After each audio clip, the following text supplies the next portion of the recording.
So one of the most important topics in establishing a marketing plan is the positioning of your good, service, or experience. So let's talk a little bit about how you go about positioning your product. Position marketing is what we refer to as an organized method of getting into the consumer's mind. Your position is the consumer's perception of your brand relative to the competition. The consumer's perception of your brand relative to the competition. It's also what consumers think of when your brand name is mentioned, and it's also why consumers buy your product. So think about something like the Chevrolet Equinox. Well, part of the positioning strategy for Chevrolet is to get consumers to perceive the Chevrolet Equinox as better than the competition, and that is in terms of the product attributes that you might find important. It's also what people think about when you mention Chevrolet Equinox, what comes to mind. And then finally, the positioning is the reasons why customers buy your product. So position marketing is all about designing a marketing strategy, and that's mostly a communication strategy, to get customers to think about my product in a way that will increase the likelihood of purchase. So why is positioning so important today? Well, you live in an over-communicated society, and so you don't listen to most communications. Remember the very first day, I pointed out that not any of us read a full email if it's more than 1 or 2 sentences long. And so the reality of it is you're always simplifying things. The result is what's called an oversimplified mind. And that is all about the 30-second soundbite mentality, which is now more like a 10-second soundbite mentality. Don't think customers care about you, and don't think customers know about you. We are always trying to simplify things. The solution to an oversimplified mind and an overcommunicated society is an oversimplified message. Your positioning strategy is a one-sentence sales campaign. That's the idea behind positioning. So how much do you think the average Chicago, Los Angeles, or New York resident knows about Las Vegas? Well, they know that there's gambling here, and maybe they know a little bit about it because maybe they've been here once or twice, but they don't really know very much about Las Vegas. They don't know about the school systems, and they don't know about lots of other things about Las Vegas. And so the answer to that question is less than you think. So let's talk about some basic ideas about positioning. So the first one is, how much do you think the average customer knows about each product? The answer? No less than that.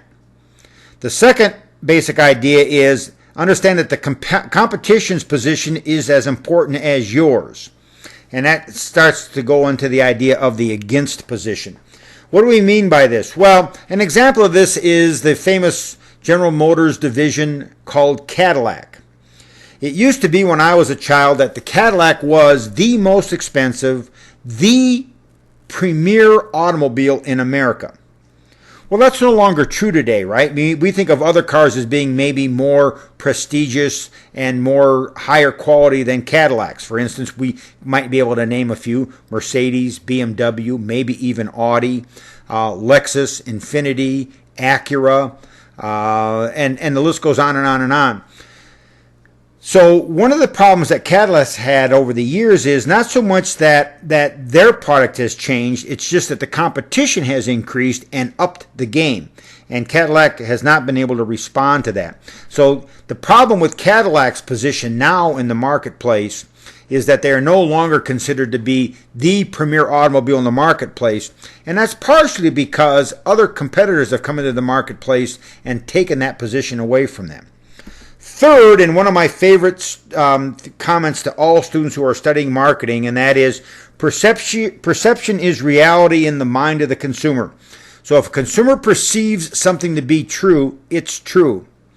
When I first got to Las Vegas, I was doing a project with Caesars Entertainment. And this was back when it was really Caesars Palace, run by Caesars World. And one of the things that they found at Caesars was that many people walked through Caesars, but they didn't spend any money gambling there. And of course, these were low rollers, but the idea was if all these people are walking through our casino, how come they don't spend any money gambling here? You know, they had 25-cent slot machines and like everybody else. Well, when they sat down and talked to these customers, what the customers said was, well, the slot machines at Caesars are tighter than the slot machines are at other places. That is, they have lower paybacks. Well, that was simply not the case, and the people at Caesars saw that data and said, that's not true. Of course, the response to that is what?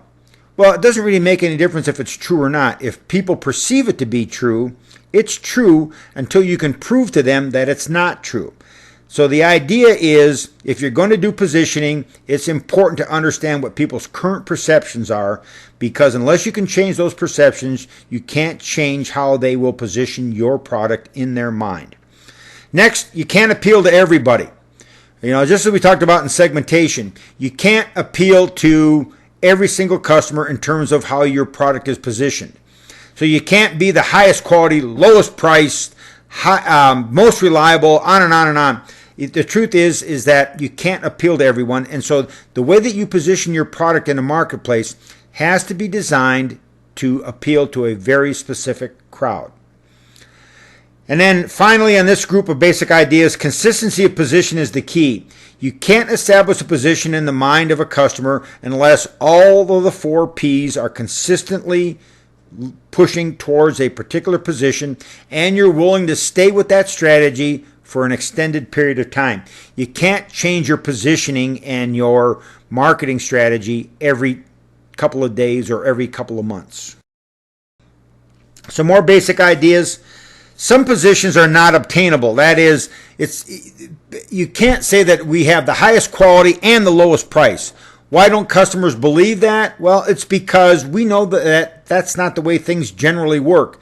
In general, products that cost more are better. And so some positions are simply not obtainable.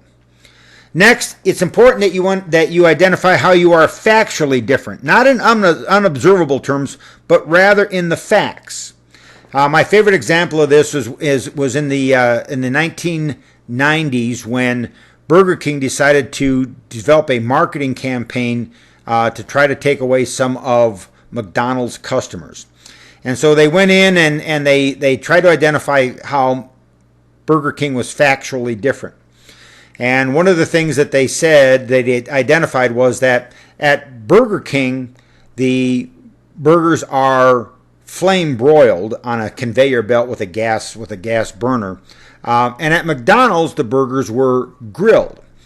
Well, that's a factual difference. And so Burger King developed this advertising campaign where they said, our burgers are flame broiled, McDonald's burgers are fried. People like flame broiled burgers more than they like fried burgers. And so you should buy your hamburgers at Burger King because our burgers are flame broiled, and in reality positioning themselves as the flame broiled hamburger restaurant.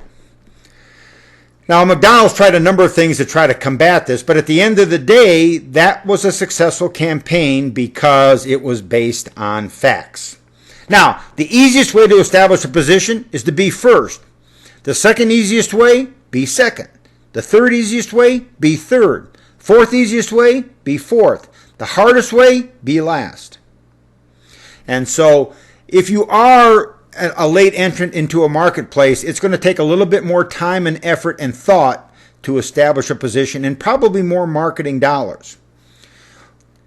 The last of the basic ideas in positioning is focus on one idea, one statement, one word, or one concept.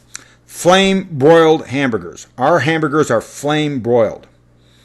If you're In-N-Out Burger, it's what? Our food is fresh, never frozen.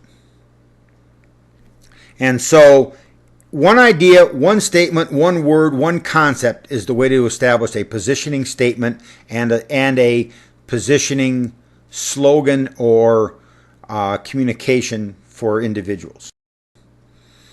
Once again, you can't appeal to everybody, and therefore you can't appeal to everyone. The solution is identify customers with specific wants and needs, develop a product that's geared for them, and then position the product in a way that it obviously meets the wants and needs of that particular group.